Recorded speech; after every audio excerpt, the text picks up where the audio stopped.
ಕರ್ನಾಟಕದಲ್ಲಿ ಯಾವ ಹೈಯಿಂದ ಹೆಸರು ಹೇಳಿಕೊಂಡು ಹಿಂದುಳಿದ ವರ್ಗದ ಹೆಸರು ಹೇಳಿಕೊಂಡು ಈ ರಾಜ್ಯದಲ್ಲಿ ಮತ್ತೊಮ್ಮೆ ಅಧಿಕಾರಕ್ಕೆ ಬಂದಿರತಕ್ಕಂಥ ಸಿದ್ದರಾಮಯ್ಯನವರ ನೇತೃತ್ವದ ಸರ್ಕಾರದ ಬಗ್ಗೆ ಹಿಂದುಳಿದ ಸಮುದಾಯಗಳೆಲ್ಲವೂ ಬಹುತೇಕವಾಗಿ ವಿಶ್ವಾಸವನ್ನು ಕಳೆದುಕೊಂಡಿದ್ದಾವೆ ಅಂತಕ್ಕಂಥ ಚಿತ್ರಣ ನಾನು ಕಂಡಿದ್ದೇನೆ. ಬಹುಶಃ ಅದರ ಪ್ರತಿಫಲನ ಮುಂದಿನ ಚುನಾವಣೆಯಲ್ಲಿ ವ್ಯಕ್ತ ಆಗಲಿದೆ. ಭಾರತೀಯ ಜನತಾ ಪಾರ್ಟಿಗೆ ಕರ್ನಾಟಕದಲ್ಲಿ ಸನ್ಮಾನ್ಯ ವಿಜೇಂದ್ರ ಅವರ 28ರ ಸಂಕಲ್ಪಕ್ಕೆ ಹೆಗಲು ಕೊಡುವ ಕಾರ್ಯದಲ್ಲಿ ನಮ್ಮ ಹಿಂದುಳಿದ ವರ್ಗಗಳು ಬಹಳ ದೊಡ್ಡ ಪ್ರಮಾಣದಲ್ಲಿ ಈ ಚುನಾವಣೆಯಲ್ಲಿ ನಿರ್ಣಾಯಕ ಪಾತ್ರವನ್ನು ವಹಿಸ್ತವೆ ಅಂತಕ್ಕಂಥದ್ದು. ಆ ಮೂಲಕ ಮತ್ತೊಮ್ಮೆ ಮೋದಿ ಎನ್ನುವ ಕೂಗಿಗೆ ಕರ್ನಾಟಕದಿಂದ ಬಹುದೊಡ್ಡ ಶಕ್ತಿ ದೊರೆಯಲಿದೆ. ಈ ಮೈತ್ರಿ ಬಾಂಧವ್ಯ NDA ಏನಿದೆ, ಆ ಮೈತ್ರಿ ಬಾಂಧವ್ಯದ ಒಂದು ಕ್ಷೇತ್ರ ಆಗಿರ್ತಕ್ಕಂಥ ಕೋಲಾರದಲ್ಲಿ ನಮ್ಮ ಅಭ್ಯರ್ಥಿ ಮಲ್ಲೇಶ್ರವರು ಬಹುದೊಡ್ಡ ಅಂತರದಿಂದ ಗೆಲುವು ಸಾಧಿಸ್ತಾರೆ ಅಂತಕ್ಕಂಥ ವಿಶ್ವಾಸವನ್ನು ಕೂಡ ಈ ಸಂದರ್ಭದಲ್ಲಿ ವ್ಯಕ್ತ ಮಾಡಲಿಕ್ಕೆ ಬಯಸ್ತೇನೆ. 28 ಕ್ಷೇತ್ರಗಳಲ್ಲಿ ಭಾರತೀಯ ಜನತಾ ಪಾರ್ಟಿ ಮತ್ತು NDA ಅಭ್ಯರ್ಥಿಗಳಿಗೆ 28 ಕ್ಷೇತ್ರಗಳಲ್ಲಿ ಕನಿಷ್ಠ 18 ಕ್ಷೇತ್ರಗಳಲ್ಲಿ ನಮಗೆ ಎದುರಾಳಿಯೇ ಇಲ್ಲ. ಇದು ಸ್ಪಷ್ಟ. ಯಾವ 2019ರ ಲೋಕಸಭಾ ಚುನಾವಣೆಯಲ್ಲಿ ಯಡಿಯೂರಪ್ಪನವರ ವಿಧಾನಸಭೆಯ ಶಪಥ 25ಕ್ಕೆ 25 ನಾವು ಗುರಿ ಸಾಧಿಸಿದೆವೋ, ಈ ಬಾರಿಯೂ ವಿಜೇಂದ್ರ ಅವರ 28ಕ್ಕೆ 28 ಗುರಿ ಸಾಧಿಸುವುದರಲ್ಲಿ ಯಾವುದೇ ಅನುಮಾನವೂ ನಮಗೆ ಕಾಣಬರುತ್ತಿಲ್ಲ. ನಾನು ಒಬ್ಬ ಹಿಂದುಳಿದ ವರ್ಗದ ಮೋರ್ಚಾದ ಅಧ್ಯಕ್ಷನಾಗಿ ಹಿಂದುಳಿದ ವರ್ಗಕ್ಕೆ ಸಂಬಂಧಪಟ್ಟಂತೆ ಹೆಚ್ಚು ಮಾತನಾಡಿದರೆ ಬಹುಶಃ ಮಾಧ್ಯಮಗಳಿಗೆ ಮಾಹಿತಿಯನ್ನು, ನಮ್ಮ ಜನರಿಗೆ ಮಾಹಿತಿ ಕೊಟ್ಟಂಗಾಗ್ತದೆ.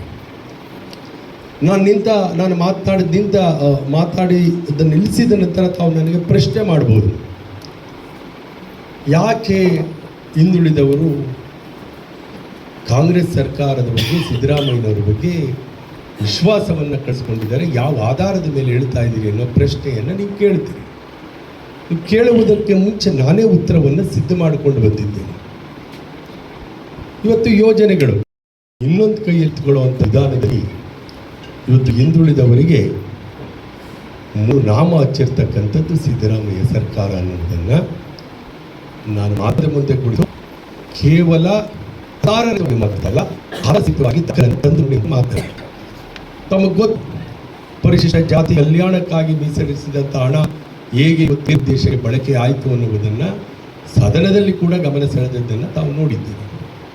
ಆದರೆ ಸದನದಲ್ಲಿ ಕೂಡ ಗಮನ ಸೆಳೆದೇ ಇರತಕ್ಕ ಒಂದು ಸಮಸ್ಯೆ, ಯಾವ ಹಿಂದುಳಿದ, ನಾನೊಬ್ಬ ದೇವರಾಜ ಅರಸು ಅಭಿವೃದ್ಧಿ ನಿಗಮದ ಅಧ್ಯಕ್ಷ ಕೂಡ ಆಗಿದ್ದವು.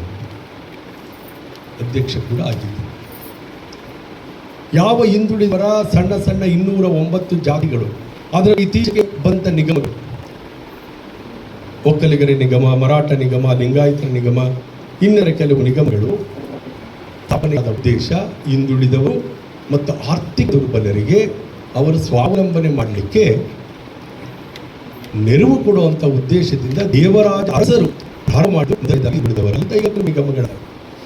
ಇದು ನಿಮಗೆ ಉಚಿತವಾಗಿ ಬೋರ್ವೆಲ್ ಹೊಡಿಸ್ತಕ್ಕಂಥದ್ದು, ಸಬ್ಸಿಡಿಯಲ್ಲಿ ಸಾಲದ ನೆರವನ್ನು ಸ್ವಉದ್ಯೋಗ ಕೊಡಲಿಕ್ಕೆ ಮಾಡ್ತಕ್ಕಂಥದ್ದು, ಈ ಸಮುದಾಯದ ವಿದ್ಯಾರ್ಥಿಗಳಿಗೆ ಅರಿವು ಯೋಜನೆಯಲ್ಲಿ ಪ್ರತಿ ವರ್ಷ ದುಡ್ಡು ಕೊಡ್ತಕ್ಕಂಥದ್ದು.